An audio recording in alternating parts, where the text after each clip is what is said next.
Will Smith, superstar of the modern blockbuster, has worn many faces on screen. The fearless pilot who saves the planet in Independence Day. The Men in Black suited sentinel against the strange and unseen and the exhausted. Determined father who reduced audiences to tears in the pursuit of happiness. With charisma to spare, a kinetic presence, and an emotional range that could trigger laughter one moment and heartbreak the next, he rose into the small circle of Hollywood's most bankable, beloved legends. For years, he stood like a pillar in popular culture, an emblem of what confidence, talent, and relentless drive could accomplish. He began as a young rapper trying to outrun the limits of West Philadelphia, and he rewrote his future until his name resonated across the globe. Yet the gleam of that legacy hides a harsher truth. Behind the accolades lies a private history marked by betrayal, regret, and pain that fame could never fully silence. The public saw the megawatt smile. Few sensed the weight settled behind it, the private griefs, the old injuries that would not let go. His story is overflowing with triumph, but also pierced by storms and losses that ask a difficult question. Can a brilliant light survive the darkness that follows it?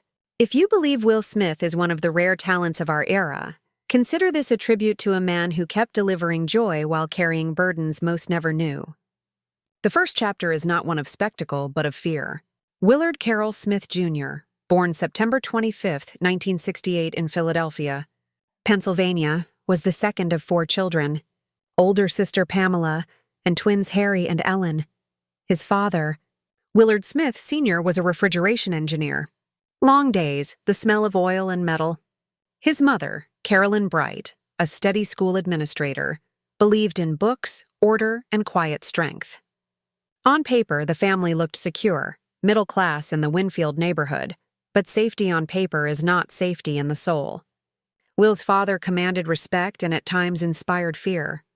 His mother embodied a calmer kind of discipline, the kind that teaches rather than strikes.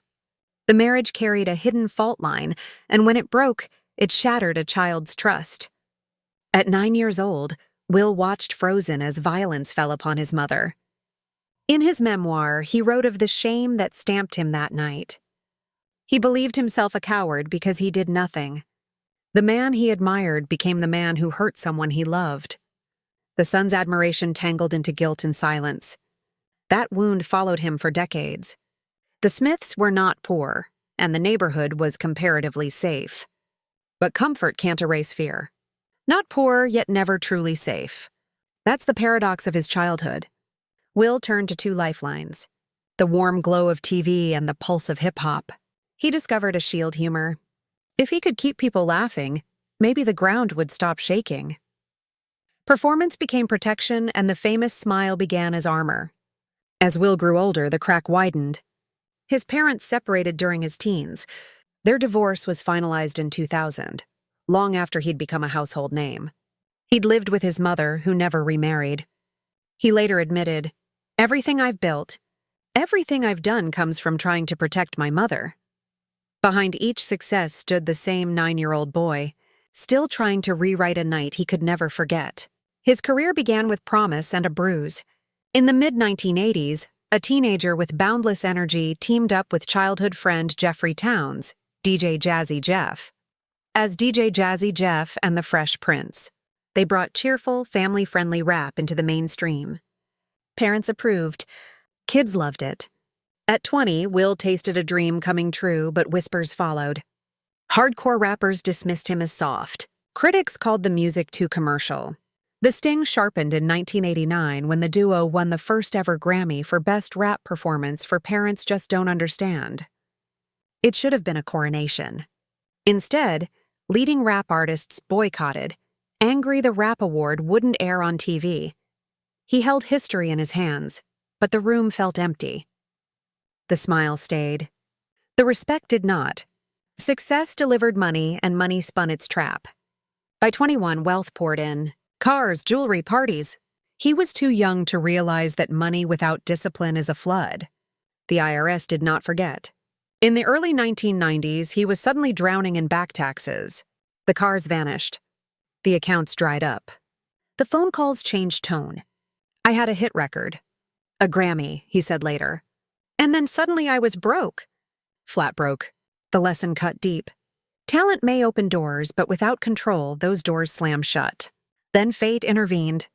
In 1990, at the edge of collapse, he found himself at a party with Quincy Jones. Quincy asked him to audition right there.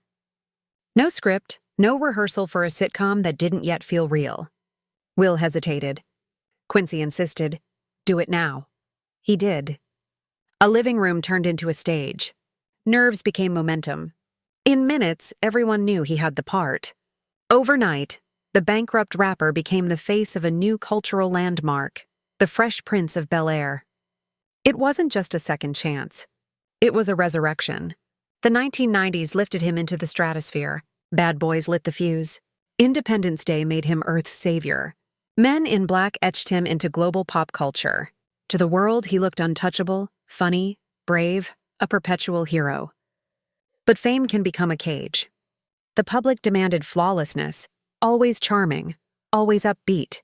Some critics sneered he was too polished, too manufactured. "I felt like no matter what I did," he said later, "people only saw the image, not the person." That invisibility amid all the attention was its own kind of punishment. To prove his depth, he stepped into roles that tested body and spirit. Ali, 2001, demanded almost superhuman preparation. He chased Muhammad Ali's cadence, trained until his body throbbed, and lived inside a legend's burden. The work brought an Academy Award nomination and left him nearly emptied out. The applause was real. The cost was too. Then came the pursuit of happiness. 2006. As Chris Gardner, the desperate father trying to keep hope alive. Will wasn't only acting. He was revisiting a promise forged at 9. His children would never live what he had lived. The tears on screen carried memory. Another Oscar nomination followed, but the film gave him something larger, a measure of healing. Yet regrets formed their own shadow. He turned down Neo in The Matrix, a decision that haunted him as the film reshaped cinema. He passed on Quentin Tarantino's Django Unchained, unwilling to embrace its violence, then watched another actor claim the role's glory. "I've made bad choices," he admitted. "Sometimes I wonder what might have been." Redemption arrived with King Richard 2021. As Richard Williams, father to Venus and Serena, he played a flawed, fiercely protective parent. Part strategist, part shield.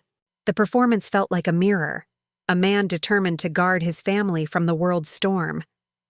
In 2022, when his name was called for Best Actor, it was more than validation. It felt like culmination.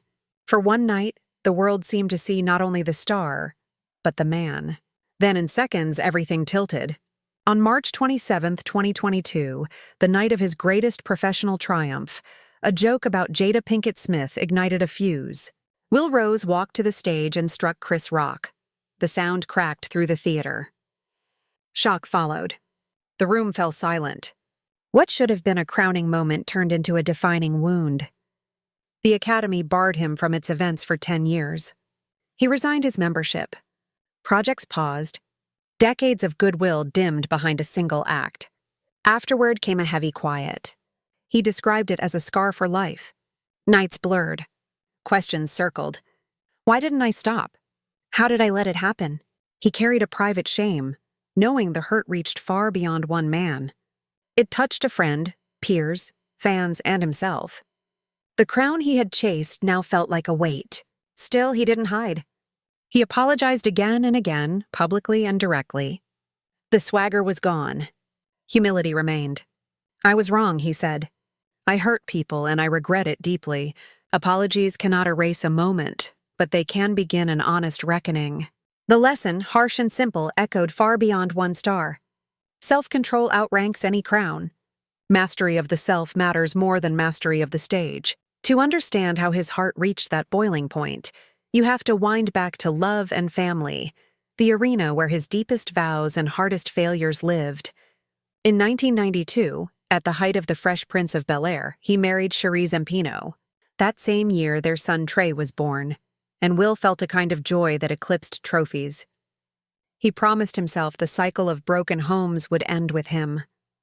But fame has a way of moving into a marriage uninvited. Long days, constant travel, and an industry that devours time strained a young union. By 1995, just 3 years later, they divorced. For Will, it felt like the ultimate failure, replaying the pain he had known as a boy. The hardest part was the distance with Trey, the small ways trust frayed, the long work of rebuilding.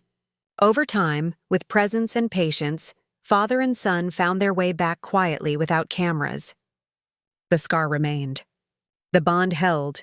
In 1997, he married Jada Pinkett Smith, a force of nature. Brilliant, independent, impossibly direct. Their family grew. Jaden arrived in 1998, Willow in 2000. For a while, there was the ordinary joy that fame can't counterfeit. Wobbly first steps, bedtime singing, the warmth of a shared table. Jada challenged him to evolve. He challenged her to dream bigger. But strong personalities, public scrutiny, and different needs can rub like sandpaper. Rumors about an open marriage swirled. In 2020, Jada described an entanglement that occurred during a separation. The word went viral. The pain was real.